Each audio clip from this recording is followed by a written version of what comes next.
Well, I gotta say, following the awesome pay-per-view we got last night at SummerSlam, this angle with the new evil McMahon corporation involving Triple H, Stephanie McMahon, Vince McMahon, and their corporate champion, Randy Orton. So far, so good.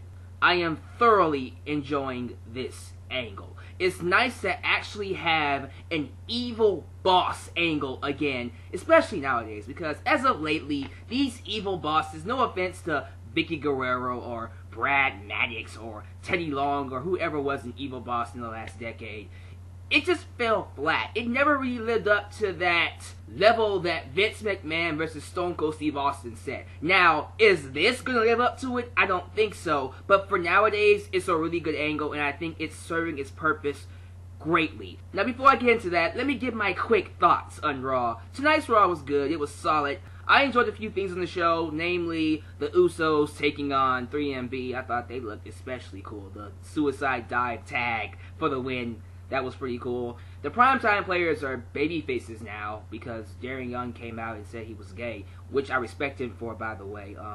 Anybody has the right to live their own lifestyle and not be criticized for it. So hopefully the babyface run works, because I don't know, I'm not saying it can't work, but just turning them babyface with no rhyme or reason doesn't seem all that good to me. Again, I respect Darren Young for coming out and saying he's gay, but how does that transition into his on-screen character? You know what I'm saying? And also, what's going on with Rob Van Dam and Ricardo Rodriguez? Why are they all of a sudden appearing? I don't get that at all. I like the brawl with CM Punk and Curtis Axel, and I especially like CM Punk calling out the fan that booed him.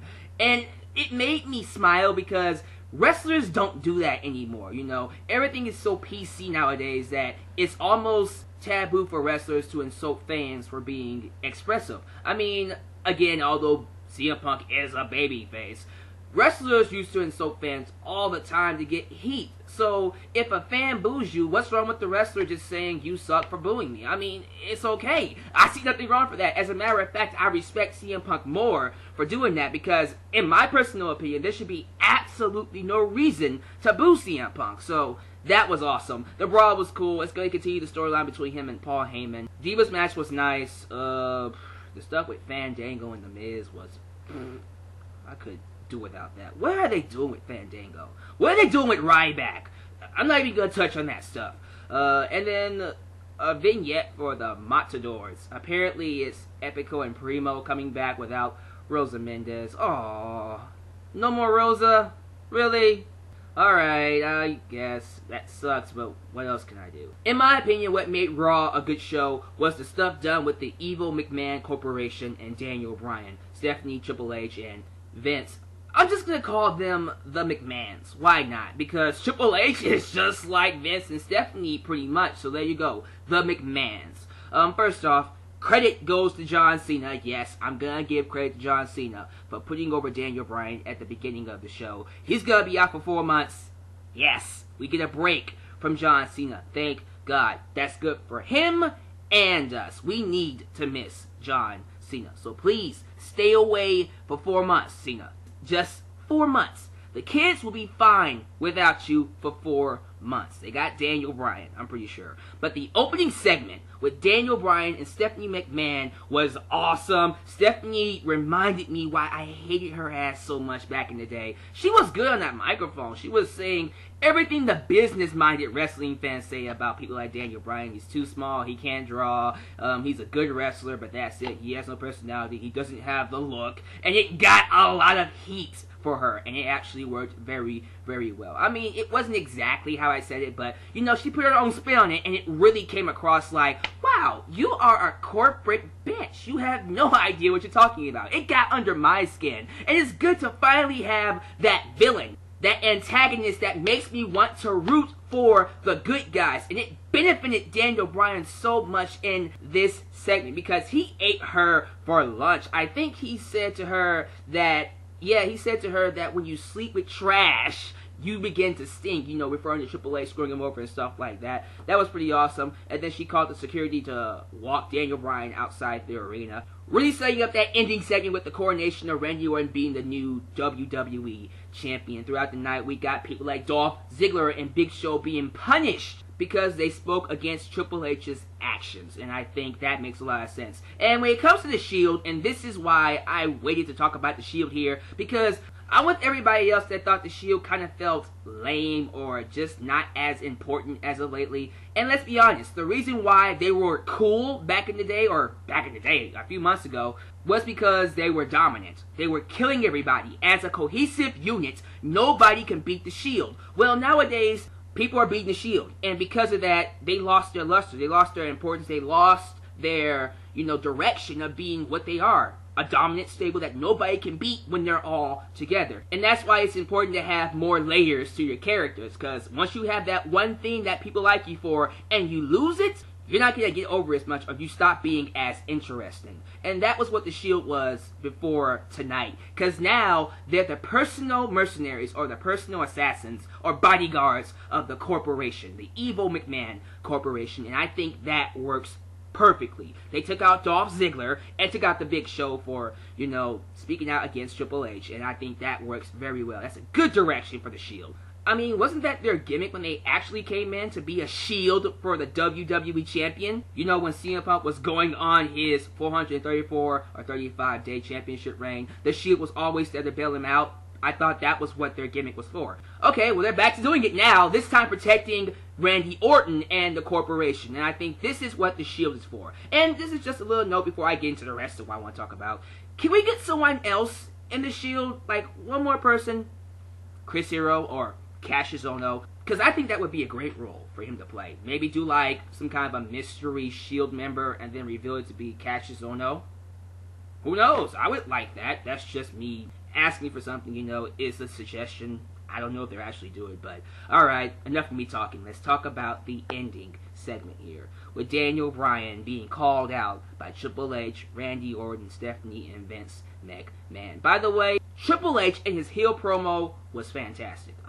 I forgot how much of a good heel Triple H was. By the way, this wasn't the same I am the game, I am the cerebral assassin promo he used to cut back in 2005. It was more of a fake corporate figure. I did it for the fans. I did it for The Rock. No, I'm joking. I did it for the fans. I did it for the best of the business. I did it for my family. I did it for the roster. I did it for everybody because Daniel Bryan is too small. He can't be a face of the company because he doesn't have the look and stuff like that. He was pretty much reciting what Vince and Stephanie McMahon said. But the delivery was really good and the fans were pissed. They were mad. They were getting really upset with what Triple H was saying. And it was awesome. Daniel Bryan came out and then he fought the Shield and fought them off pretty well until he got speared by Roman Reigns. That spear by Roman Reigns is sick. I swear, he speared Dolph Ziggler earlier on in the night, and I think he took away one of his lives. I like to compare Ziggler to Sonic the Hedgehog and say he has more than one life or has multiple lives because he always seems like he dies with his selling in his matches. So that's why I'm doing the comparison there. But that spear he did to Daniel Bryan was just as sick. Roman Reigns has a really, really awesome spear. And then Daniel Bryan, having the heart of a champion, still climbed inside the ring to confront Triple H and the McMahons, and then gets RKO'd by Randy Orton. And we leave the show with the corporation standing over Daniel Bryan, reigning supreme. Guys, this makes me happy for one reason only. We finally have villains. Strong, legitimate, not cheap, not, oh, I'm scared, I can't do anything by myself, I need to cheat to beat you, oh, I'm gonna call you out and then run away when you confront me, heels. No, we have legitimate heels, bad guys, to make us want to root for the baby faces. This is gonna benefit not just Daniel Bryan, but Dolph Ziggler, Big Show, whoever stands against them will get instant baby face momentum to make fans cheer for them. A great angle does that, and I think this has so much potential. The only thing, and I'm praying that somebody in the creative team is listening to me, the only thing that's going to screw this up, and you can fix this really easily, is if you let Daniel Bryan not get anything over on this corporation. Seriously, if we go 3 months and Daniel Bryan's being dominated, it's gonna ruin him. You have to let him beat them at something. You have to let him, I don't know, when they're out there celebrating or something like that, Daniel Bryan comes in and attacks them all and beats up Triple H or beats up Randy Orton, beats up Vince McMahon. You have to let Daniel Bryan look like he's on the level of Triple H and Randy Orton, because in real life right now, he is. But the character has to look like that on the TV screen. And don't misinterpret that as me saying he is on the same legendary status as a Triple H or, I guess, a Randy Orton too. But when it comes to popularity and what the fans are looking for and who the fans are more behind nowadays, there is nobody more over, there is nobody more respected, there is nobody better than Daniel Bryan right now. And I am happy, as a Daniel Bryan fan, I am happy that he is right now the face of the WWE. He is the main focus, he is the main protagonist, he is the top good guy of this TV product right now while John Cena is out, and it makes me happy. You have to let Daniel Bryan get something over these guys, because I want it, the fans want it. After what happened tonight, fans are salivating for Daniel Bryan to get back at them, to get his championship back. WWE, give it to them.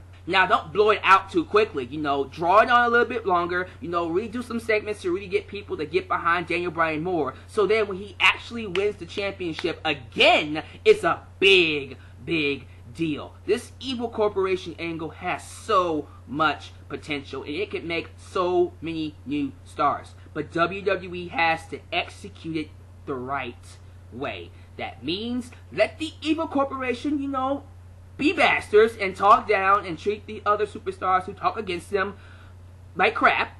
But when it comes time to let them get something over them, you have to let them get something over them. Whether it's the Shield being beat by the Usos, Daniel Bryan beating Randy Orton, or beating Triple H, or whoever he's facing, Ziggler beating whoever he's facing, whoever talks against the evil corporation, you have to let them look on that level. Otherwise, this angle's not going to do anything but for the people involved in the corporation. Triple H, Vince, Randy Orton, and Stephanie McMahon, and they don't need it.